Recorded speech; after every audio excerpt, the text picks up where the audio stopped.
শুনছো যে আকির বাচ্চা হবে না না? তোমার কি হয়েছে? কাঁদাকাটির কি আছে? আমি তো এটাই বুঝাইতে আছি। আল্লাহ চাইতো বাচ্চা হইব, আমি কইতেছি বাচ্চা হইব। সত্যি মা, আমি বাবা হইতে পারবো? অবশ্যই পারবি, আমি ব্যবস্থা করব। আম্মা, আপনি কেমনে ব্যবস্থা করবেন? তোর লগে আমার পোলার বিয়ে দিয়ে। আপনার মাথা ঠিক আছে? আপনি কি কইতেছেন এগুলা? আগে যেমন ছিলাম এখন আমার মাথা ঠিক আছে, সুস্থ আছে, স্থির আছে। আমার এই যে রূপার লগে আমার পোলার বিয়াটা দিব। ঠিক 9 মাস 9 দিনের দিন একটা ফুটফুটে বাচ্চা হইব। এই বাচ্চাটারে আমি কোলে কইরা এই কাইলের মধ্যে লইয়া সারা গ্রাম ঘুরবো। আমি ব্যবস্থা করতে আছি, তুই বইয়ে থাক। এটি আমার লগে আয়। নবীনের বউ, তুমি কই যাইতেছ? চাচা, আমি তো আপনার এখানেই যাইতেছিলাম। আমি তো বাইরে হচ্ছি বাড়ি থেকে লুকায়া। লুকায়া? লুকায়া কেন?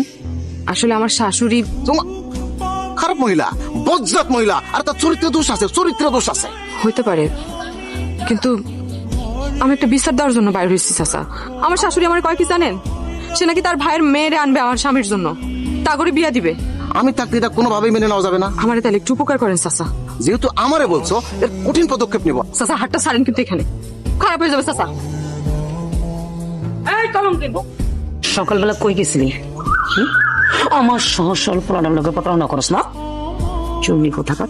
আর আমার কাছে কিছু লুকায় লাভ নাই নবীন ভাই, আমি সব জানি গেছি। কি জানছিস তুই? তোমার বউ একটা দুশ্চরিত্র, একটা অপয়া মায়ের সাথে তুমি ছি ছি ছি ছি ছি যা হবার হয়ে গেছে। বাদ দাও, আমি তোমার সুখ দিব। আমি তো তোমাকে ভালোবাসি না, আমি তোমার সুখের সংসার দিব, কিন্তু বাচ্চা দিব। এই আর সামনে আমি করে দিচ্ছিস কেন? কি হয় তোর? হ্যাঁ, আমি তোমার মতো অপয়া মায়ের সাথে কথা বলতে চাই না। শোন, আজকে যদি তুই আমার জায়গায় থাকতি তাহলে তুই ঠিক বুঝতে পারতি একটা এতিম মায়ের জীবন দিয়ে যে কত ঝড় যায় সেটা বুঝতে পারতি। এতদিন তুমি নবীন ভাইয়ের একটা সহজ সরল মানুষ পায়, তুমি তাকে ঠকাইছো। আমার আর জ্ঞান দিতে আইসো না, তোমার মতো রাস্তার মাইয়া। এই সাবধানে কথা বলবি কয়ে দিলাম। আমার বাড়িতে থেকে আমারটা খায় আবার আমার সাথে বেইমানি না? তোমার কারণে নবীন ভাইয়ের জীবন শেষ হয়ে গেছে। চলো আমি রূপার লগে আমার পোলার বিয়ে দিব। তোমার যেটা খুশি তুমি করো, তোমার আল্লাহর দোয়াই কোনোটার মধ্যে আমার রাখবা না। আমি আসলে চাই না আমার জোর করে কিংবা অন্য কারো দিয়ে এই বাড়ি থেকে বাইর করে দিতে। আরে দুঃখ দিয়ে নিজে সুখী হইতে পারবা? আমি তো সজ্ঞানে তোমার কোনোদিন দুঃখ দেই নাই, কিন্তু মা যা বইলা গেল সেটাকে তুমি অস্বীকার করতে পারবা? আমার যা বোঝার তো আমি বুঝে নিলাম। তুমি যদি এখান থেকে অবশ্যই সইরা যাও এখন, আমি সারা জীবন তোমার স্মরণে রাখবো।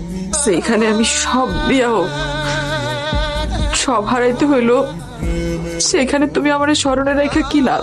আশা করি তোমার এর সাথে বেশি আর কিছু বলতে হবে না। চাচা, আপনি আমার মাফ করে দেন চাচা। কি হয়েছে আগে সেটা বলো। আমি এতিম মানুষ বলে আমার শ্বশুর শাশুড়ি বুদ্ধি করে আমার বাড়ি থেকে বাইর করার ব্যবস্থা করতেছে। কারণটা কি? আমার যে কোনো সন্তান হয় না, এই জন্য আমার শাশুড়ি তার ভাইয়ের মায়েরে আমার স্বামীর বউ করে আনতে চাইতেছে। আমি যতক্ষণ আছি এই অন্যায় হতে আমি দেবো না। তুই আমার ক্ষমা করে